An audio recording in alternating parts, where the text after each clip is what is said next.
શ્રીજી મહારાજ અને સ્વામી આ પૃથ્વી પર આવ્યા અને બધું ઘણું કાર્ય કર્યું, જાત જાતનું સમાજ સેવા પણ કરી, બીજું અનેક કામ કર્યું. પણ હમણાં જે મહારાજ પૃથ્વી પર આવ્યા એકાંતિક ધર્મની સ્થાપના માટે આવ્યા, બીજું કાંઈ નહીં. મહારાજે પોતે જ લખ્યું છે કે અમે જે ગામ ફરીએ, જ્યાં વિચરણ કરીએ, કોઈનું લઈએ, કોઈને દઈએ, અને બધામાં એક જ વાત આવે છે કે એ વ્યક્તિને એકાંતિક કરવા છે, બીજું કાંઈ નહીં. એટલે મહારાજ હજારો હરિભક્તો એકાંતિક થયા. પછી ગુણાતીતાન સ્વામી આવ્યા. ગુણાતીતાન સ્વામી પોતે વાત કરી કે મેં 40 એકાંતિક પકવ્યા છે. પછી ભગતજી મહારાજ આવ્યા. ભગતજી મહારાજના સંઘમાં જે બધા આવ્યા એકાંતિક ભક્તો થયા. શાસ્ત્રી મહારાજ આવ્યા, યોગી આપા આવ્યા. યોગી આપા પુસ્તક વાંચીએ છીએ, યોગી વાણી, એમાં ભરપૂર આજે નિષ્ઠાની જ વાત છે, સર્વોપરી નિષ્ઠા, બીજું કાંઈ નહીં. એટલે આપણે અને પ્રમુખ સ્વામી મહારાજે આપણે બધા બેઠા છીએ, કેટલા બધા સાક્ષીઓ છીએ. યોગી આપા પ્રમુખ સ્વામી મહારાજે આપણા માટે કેટલા કાર્યો કર્યા છે. હમણાં જે 2000 યુવક યુવતીઓની વાત થઈ એમ બધાએ હાથ ઊંચા કર્યા, જાત જાતનું. એટલે પણ આ બધાનું મત, આ બધું કાર્ય કર્યું, શ્રીજી મહારાજે કાર્ય કર્યું, અનેક કાર્ય કર્યા, કેટલા બધા. પણ એના મુદ્દો એકાંતિક ધર્મની સ્થાપના. ભક્ત ચિંતામણીમાં પણ મહારાજે વાત કરી કે શ્રીમદ એકાંતિક ધર્મ પ્રવર્તક. એકાંતિક ધર્મની વાત તો શાસ્ત્રમાં હતી જ, પણ વેરાયેલી હતી અને કોઈએ પ્રવર્તન કર્યું નથી. શ્રીજી મહારાજ ધરકમ એક સામટા હજારો એકાંતિક ભક્તો બનાવ્યા. એમ કે એમની ઉપાસના વગર એકાંતિક ભક્ત થાય જ નહીં. મહારાજ અને સ્વામીની ઉપાસના થાય તો જ એકાંતિક થાય. મહારાજ સ્વામી સ્વરૂપ આપણે થઈએ તો જ મહારાજનું ભજન થાય.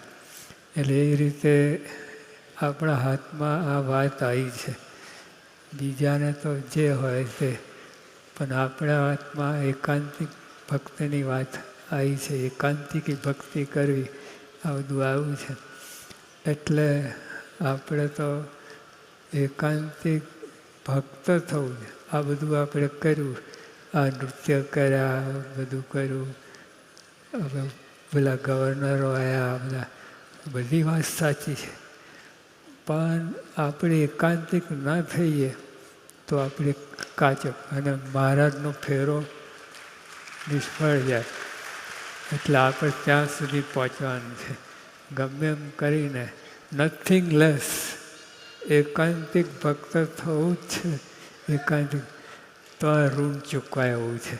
બાકી તો સ્વામી જે રીતે વિચર્યા છે, કર્યા છે, એ રીતે તો કોઈ ઋણ ચૂકવી શકે એમ નથી. પણ આ રીતે ચૂકીએ. મહારાજ એકાંતિક ભક્તિ કરી છે તો એ મહારાજે બધું કર્યું છે.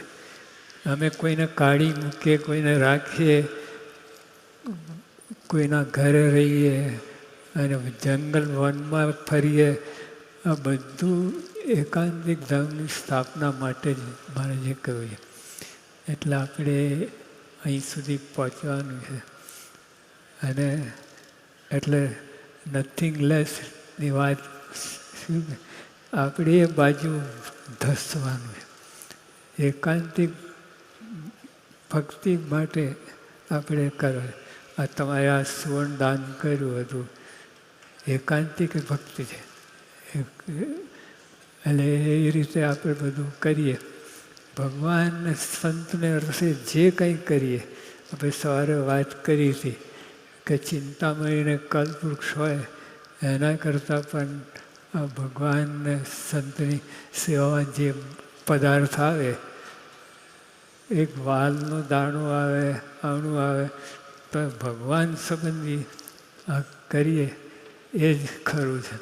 બીજું બધું જ અનંતકોટી બ્રહ્માંડનો વ્યવહાર હોય, મહારાજે તુચ્છ ગણ્યા છે, નાશન ગણ્યા છે, વિષ્ટાની તેની વિષ્ટા ગણે છે એકાંતિગ્રામ.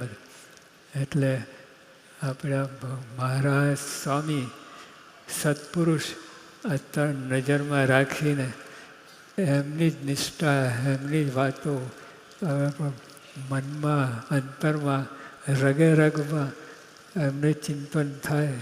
મારા એ બીજા કોઈની દિવેટ પલરે નહીં, કાંઈ આપણે કોઈનો ભાર ના પડે આપણે. એટલે આ રીતે કરીએ તે રોજ જયંતિ છે. પ્રમુખ સ્વામી મહારાજની રોજ જયંતિ, આવી ભાવના હોય.